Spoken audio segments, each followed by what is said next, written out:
All right. Hello, everyone. Welcome to Minority Mavericks. And this is your host, Angel Leon. And this is the show where we tell the stories of all minority entrepreneurs, founders, and investors of this world. And in today's episode, we have Eugene Ng. He's the founder and chief investment officer of Vision Capital. He's a Singaporean investor, and I'm really happy to have him on the show today, bringing a totally different global perspective to the show. So thank you for being here, Eugene, and welcome to the show. Thank you, Angel, for inviting me on the show. It's a great pleasure to be here. Thank you, Eugene. I appreciate it. So let's start with the basics first, just so that our audience get to know, who you are first. So could you tell us a bit about yourself, your background, and your journey as a Singaporean investor, and how has your experience shaped the way you see the global markets? Great question to start, Angel. So I think just to give some background, so I'm a Singapore-based individual, global investor. I do invest mostly in two main areas. So I do firstly publicly listed stocks via Vision Capital and early stage startups via Vision Capital Ventures. So the mandate that I look at really is global, but I think right now, due to the most attractive opportunities, I see them mostly in the US and some in Europe. Now, when I do both publicly listed, I've been doing publicly listed stocks for about close to 6 years now, just really investing in mostly the most technologically disruptive companies, typically at the end trying to serve a very big market. And what I do is I try to take a look at a lot of early stage startups. And the good thing about early stage startups is that it helps me to kind of give me a glimpse of the future by seeing a lot of what's technologically disrupting right now, what's potentially a glimpse of what the future is going to be, right? Anywhere from 5, 10, 20 years from now. I think that helps me to give me a good perspective. I see startups anywhere from Asia, US, and Europe as well. I think that really helps to do so. I've also written a book on investing that was published during COVID that is actually titled Vision Investing, How We Beat Wall Street and You Can Too. It's a book that basically try to say that the individual investor truly has been taught a myth that we were not able to beat the market, and the best way is to actually just do indexing, which is actually a great thing. Actually, most investors should probably do indexing or investing via what we call exchange traded funds or ETFs. Okay. But I do think that with a very possible framework and philosophy, that one can actually invest in single stocks, not even in index investing, and can actually beat the market. So I've been really just trying to be that living example of which one can actually do so. For me, where I started off my whole university degree, I actually started off with Singapore Management University, which is SMU. So I studied in economics and finance. And the thing about economics and finance is that with economics, it really helps to get you thinking about both the macro level and the micro level of economics. And it's really about this observation of many repeatable patterns that arise from how incentives and human behavior, right? I think incentives is very powerful because incentives can get many people to move and to move accordingly, right? And I think that's such an important, and that really helps me in understanding the world of investing, because you have always constantly, one thing that doesn't change is greed and cycles of greed and fear, and that generally helps me to think about markets quite a fair bit. Okay, I think I'm based out in Asia, and of course in Singapore, which is right smack in the middle. I do get to see quite a fair bit of cultures. So in Singapore, there are a lot of foreigners, for example, and also being educated in the English language as my primary language, and then Chinese as my secondary language. So I think where I have here is a very unique spot really, basically a bridge, kind of like almost a bridge from the east to the west. And I've been traveling to many countries since I was very, very young. So as a student really of a keen history, very keen interest in history and financial crisis, I think it really helps me to form this very nice perspective of global markets across both the East and West, understanding through markets, understanding through behavior, which is consistent, and then now trying to be more on the technological forefront, looking at just all kinds of startups and going back into the publicly listed stocks as well. Thank you for that, Eugene. That's very great, and thank you for the background. It's really appreciated, and the amount of culture that you bring to the table, it's amazing. And I had the chance myself actually to be in Singapore numerous times when I was in the Navy. So I also saw, exactly what you were talking about, referring about, the diversity of Singapore, right? There's a lot of like not just Singaporeans, but there's it's that bridge literally between the East and the West. So very interesting that you mentioned that. So in what ways do you believe your experiences as an investor in Singapore, or just talking about the Singaporean market, for example, how can it provide a unique insights, for example, for entrepreneurs in diverse markets, including here in the US? I think one of the biggest things is, I think if you look at all these diverse markets, right, one thing that really stands out is first the language, the culture, and really understanding both the Western and the Eastern mindset, right?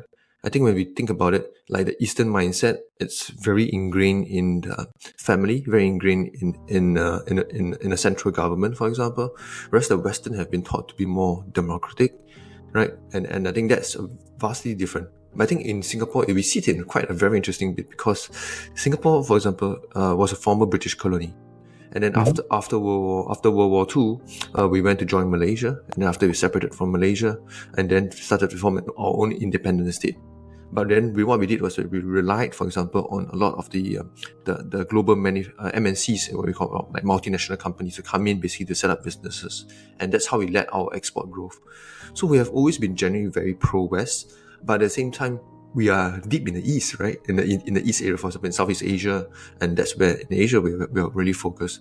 So if you go back there and if you come back, it's always understanding history, how governments came to be, what the parties are, what's their stance, and we combine that with economic and political history of the many different states. When you try to understand like country, that's always very, very helpful, because when you understand that mindset, how a country came to be, what's that traditional trend, it helps us a lot from the standpoint.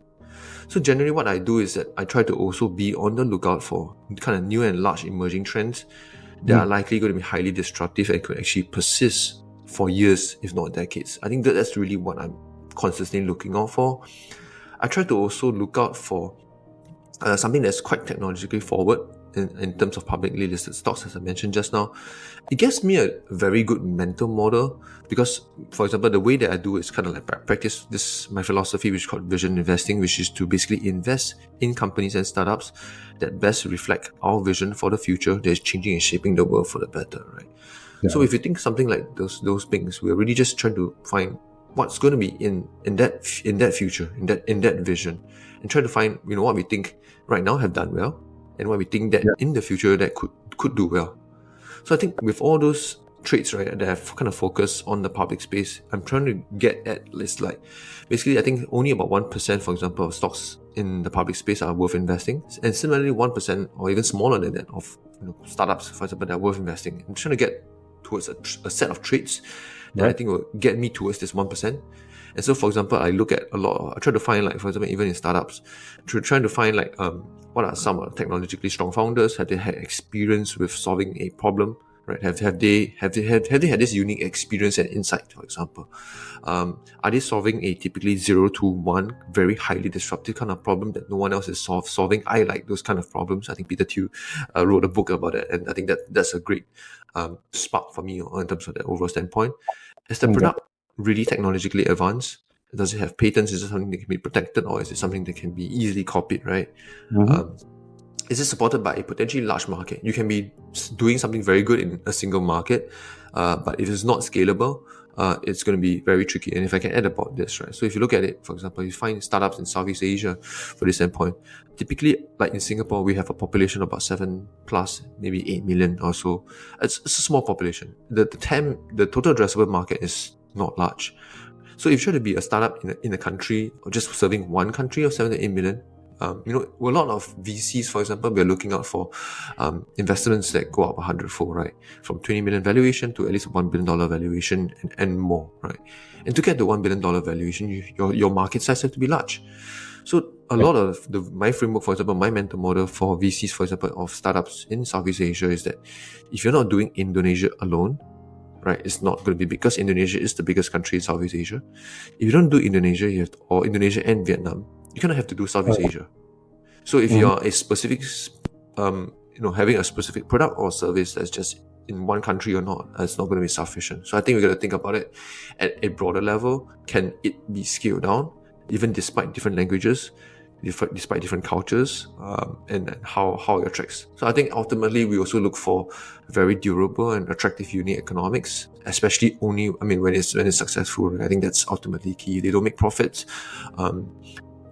Even though you can have a lot of revenues, the cost per acquisition of the customer is not going to be attractive enough. Eventually, you can't just keep pumping funding and to grow those companies. So generally, those kind of like traits that we look out for, and I think a lot of VCs also look out for very similar ways. And I think it helps to think about entrepreneurs when they go into such diverse markets, especially in a very geographically different area like in Southeast Asia, right? If you go to Europe, for example, you guys, I think you're all landlocked together. But it's like you can just get a car, get a train, and you can get to a different state. In Southeast Asia, we typically have to fly, or if not by sea, right? And flying is the easiest way. So actually, geographically is seemingly like in the same spot, but it's actually seemingly very, very diverse, and that's why a lot of the cultures and stuff comes back to it. Interesting, very interesting. And there's a lot of different things that, taking it from the product perspective, right? That things that need to connect on that end. But there's also a lot of navigating through different environments, such as regulatory environments, right, which is a very significant aspect of what you do as an investor, or just in general international investing. So how have you successfully managed to these challenges presented to you by diverse regulatory landscape? So is there any challenges that you have faced, right, that you have faced because of any kind of diversity or inclusion that has taken part of that regulatory landscape? I think the way to think about diversity or different regulatory environments, so different like for example in Asia, the different regulatory environments are typically really being driven by the political parties, the governments that are led. I think that's usually the case. So understanding what's their stance, how they're thinking about it. So for example, we have investments in China, but due to the nature of for example, now China is being run by Xi Jinping, right, who's into his second term. And generally that's not the case, because China, what they want is they don't want kind of like a dictator of sorts, and they want a rolling rolling president comes in and rules the country in a certain sense, right? And I think that changes dramatically the different aspects, and we have to be aware that ultimately what they want to, for example, like in China, they want to get the people to be better, and that's why they have had issues of, for example, on education and on gaming, and even on the tech startups, right?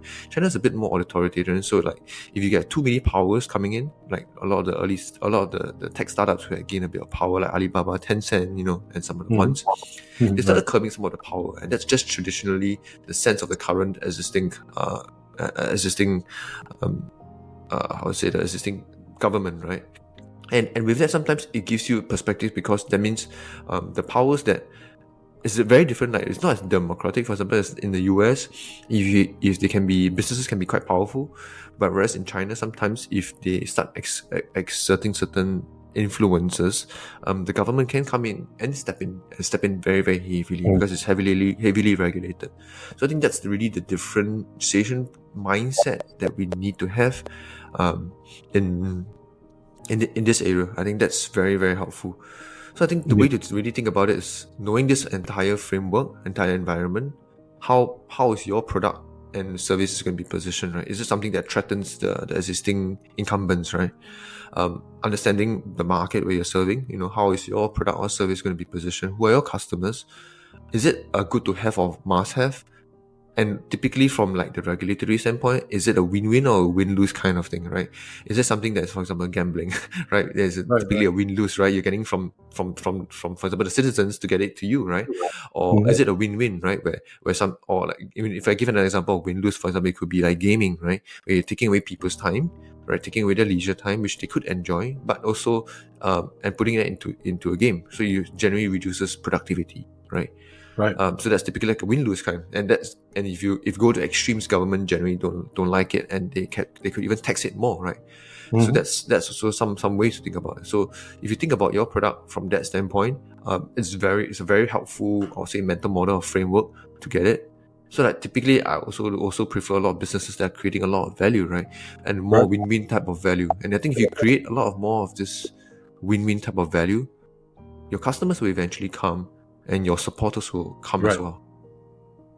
Definitely, and I'm guessing that like culture, right, is a big part of all this, and it plays probably a very crucial role, right, in the business interactions that you have with these founders and all these companies. How do you approach understanding and adapting to all these various cultural contexts, right, when you're making your investment decisions? Yep. I think one way to start first as an investor, the way to think about it is firstly invest with your circle of competence. So like, for example, I've not traveled into Africa. I mean, I've been in South Africa, but I've not really understood the entire South Africa or Middle East part. So generally I tend to kind of avoid, even though I tend to like to look at it. Okay. Asia, Europe, US is generally some of the areas I've been more familiar with. So I think generally, as someone, I guess firstly start off with focusing, where's your circle of competence, right? Knowing what you're familiar with, right? And of course, if you're not familiar with something, being on the ground is generally my favorite. So what I do is I like to kind of like research and learn about history. I love reading guidebooks, for example, that really tells me about the history about a place from the beginning. That tells me, how has a culture been and what's leading to that place. And then I'll try to really, after doing all that research, understanding all the entire history, go in. Nothing beats going into the country, right? And just immersing yourself, visit the country, experience the local lifestyle, do the things that the locals do, not something that the tourists do, right? Try to meet up with people, meet up with local entrepreneurs, try to get a different viewpoints, get a diverse viewpoints, right? Right. Across that. I think that really helps, and try to notice and even understand the consumer behavior. Sometimes consumer behaviors can react quite differently in different countries, and being that firsthand, sometimes getting a sense of how they think about certain things can help a lot. And I think the other two things I'll think about is also being flexible and adapt. Like typically what works in one country doesn't work in another. Like if you could try, say, a specific strategy in Singapore, it might not totally work in Indonesia, just because different aspects of ways to think about it. So I think we just gotta be flexible about dealing with different business environments. So like, for example, if you go to a business in Indonesia, for example, if there are no a better way to say that, rather than bribes, is to like, they need a lot of, like, say, quid pro quo kind of arrangements in order for it's a bit like in Chinese what we call 关系, which is you help me, I help you, the kind of thing. Okay. So that kind of thing is helps to build a lot of partnerships, right? And when someone knows that you're going to help me now and I'm going to help you later, those kind of things that drives a lot of those relationships. So we got to be more familiar. Or in Singapore, for example, it could be just much more democratic, right? If you're great, you're good, very, very meritocratic driven, that helps also. But as a result, that's why in Singapore, for example, our political say bribery and all are much significantly lower than the rest. But it's just very different. It's different ways of how culturally we are, and we got to be just very flexible with that. The last one I had was just building on this, is really about building relationships. I try to build long-term win-win relationships rather than those short-term gains or those win-lose kind. Build personal relationships, things that are ones that you can focus on, and I would dare say that actually you don't need to build many relationships. Build a few ones and build it really deep. And I think if those can be very successful ones, I think it can help you a lot. And the last, and just to adding to this point on building relationships, is start out often by giving first. And because in Asia, if you don't give first, or you don't give some insights first, or you don't help people give certain things first, people are quite reserved, and they generally don't give you back that, right? So I think generally give first, and eventually when they come back, you can always ask and you can take later. So I think that's those are the three things that of the many things that I could share that I think they're quite beneficial in terms of understanding this cultural aspect. Very, very interesting. To me, it's very appealing, the fact of just, building their relationships, and just what you mentioned about, you visiting other countries, for example, and trying to understand their culture, their food, their people, right? Meeting with entrepreneurs from those countries to understand those perspectives, the needs from those, right? From that specific market, what people are really wanting, right? From there, not taking it from, someone else's mouth. So I really appreciate that. And as part of this show, right, it's bringing the minority perspective into context, and that variation of looking for more information about how they do things or what they need, etc. Right, I feel is all part of that interconnection of diversity and inclusion that needs to happen across, right, all industries in some sort of way, so that there's a more diverse and inclusive ecosystem globally. Because the global economy, right, is increasingly interconnected, and it's just like never before. Have you had any, or can you share maybe any examples or lessons learned from your international collaborations, right, that highlight the importance of fostering these global connections in what you do as an investor? I think this is it's a very beautiful question, Angel. So, and let me try to share how I think about this. Sure. There's this concept of serendipity, which is the occurrence of an event seemingly by chance, in inverted commas, in a very happy and beneficial way, right? And often this happens through what we call so-called random encounters and via networking events. And I like this because sometimes you get to really meet people that result in some very good idea sharing or even partnerships. And the thing about this is that typically you meet a lot of people, but all you need to do is just meet a few. And sometimes I just tell myself when I go to a networking event or travel to a very far place, and to do that, says, if I'll go somewhere, spend a couple of hours. If I don't meet anyone, there's no downside. But sometimes if I meet someone, just one, two, three persons, right, at best, and if I can get to know them very well and very useful, that few hours is well worth it. So to give you two examples, in 2002, I've attended Manual of Ideas, is basically MOI, so it's a bit of a group and community of investors, and I attended this event called the Zurich Project, basically in Zurich. And this was really, I got to spend some time with, I think almost there were a total of 60 attendees from basically investors and emerging fund managers from all around the world. A lot of them are already running their own funds. I have not been running my own fund, just mostly running through my own capital at the moment. So I've been trying to explore on that front, and it was such a great event. Just trying to meet and speak to everyone. And to give you an example, right, there's one investor called Christopher Tsai, who basically runs Tsai Capital out of the US, and his father is basically the legendary Gerard Tsai, and where was I attended the event, and of course Chris was one of the guys wanted to meet, and we're having a lunch networking session, and I saw Chris sitting there just all alone by himself. And then what I did was I literally went up to him and asked if I could sit beside him, and it was and of course over lunch I had a full 2 hours to speak to him, and it was such a delightful conversation. And you can sometimes through this, and I've met Chris a couple of times, many times, and he has always been very helpful in helping me, giving tips and almost like a mentor, and helping me as well. So sometimes those kind of opportunities can just grant so many connections, right? The other one that I attended was, for example, the Berkshire Hathaway AGM in Omaha this year. It was great to see Warren Buffett and Charlie Munger for the first time, but unfortunately Charlie Munger just passed away last week. But I think it was really just nice to hear them speak in person, trying to hear their wisdom. And also, you think the best event is the Berkshire Hathaway AGM, but it's actually the really many small events or side events that happen throughout a couple of days. So we're there early, and through all these side events, you get to meet many of the folks you might be speaking digitally or chatting with all this while, but really getting to meet them in person. And nothing beats meeting people in person.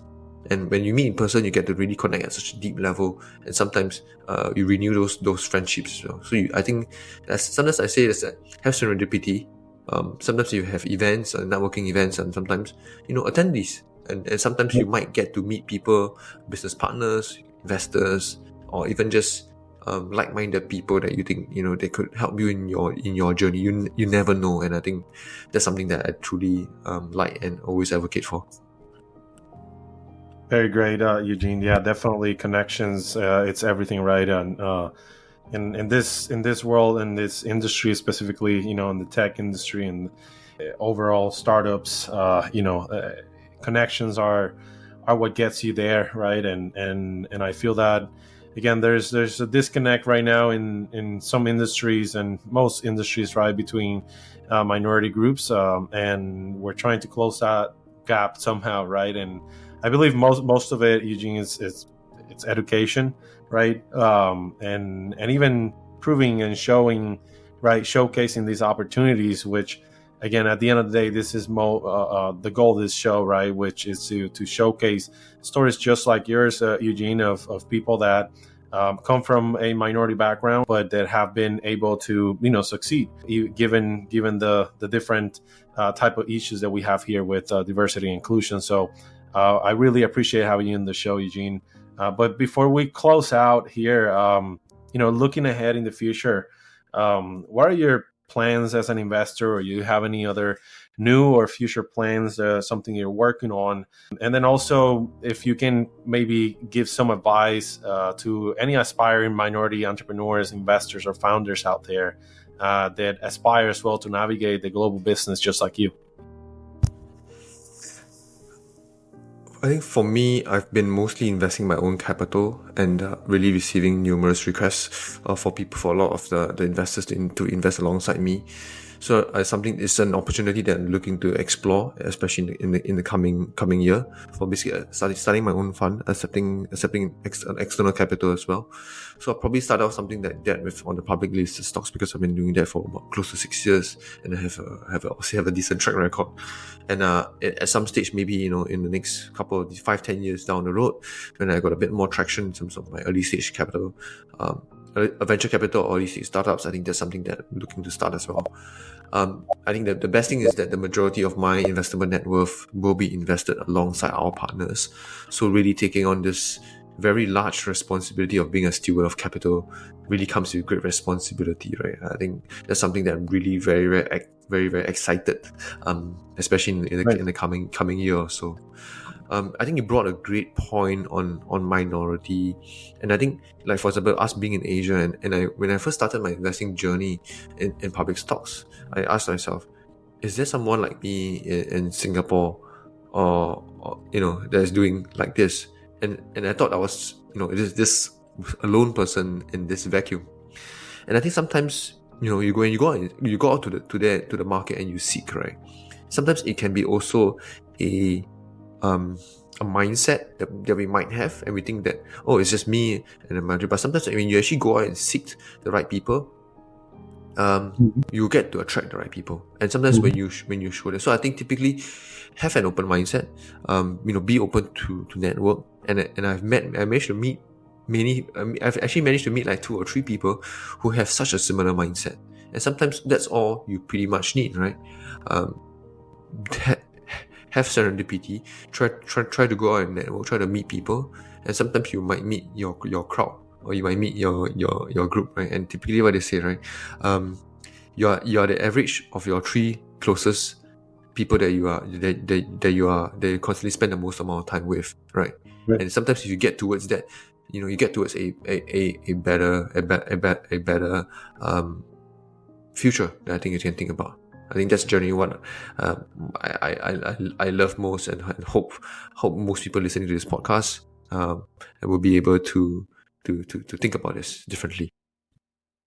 Yeah, definitely. Again, relationship connections, looking out for people, right? Like you mentioned, that share your same vision and your same mission and just your same mentality as well, right? That could help at least get your step in, right, with at least your first type of connections and your first relationships that you can build. And there's a lot of people out there. We're very different in so many ways as human beings, right? But at the end of the day, there's people just like you or just like me that share the exact same viewpoint that we share. We just need to find them. And that's, again, that's one of the main things that I'm trying to do with this podcast here is to expand that voice, right? Hopefully someone out there will have the same story or will have the same viewpoint, right? And be able to use one of these stories to be better and to succeed at life. So that's my main goal with this show. So everyone, this was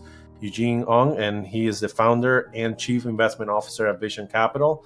Eugene, good luck with your new fund as well. Really excited about that too for you. I'm pretty sure you're ecstatic about that too. So good luck with that, and thank you for being on the show. Thank you, Angel, for inviting me on the show and really looking at, and I think what your positioning of Minority Mavericks is truly exciting. And thank you for getting me on the show. Thank you, Eugene. I really appreciate it.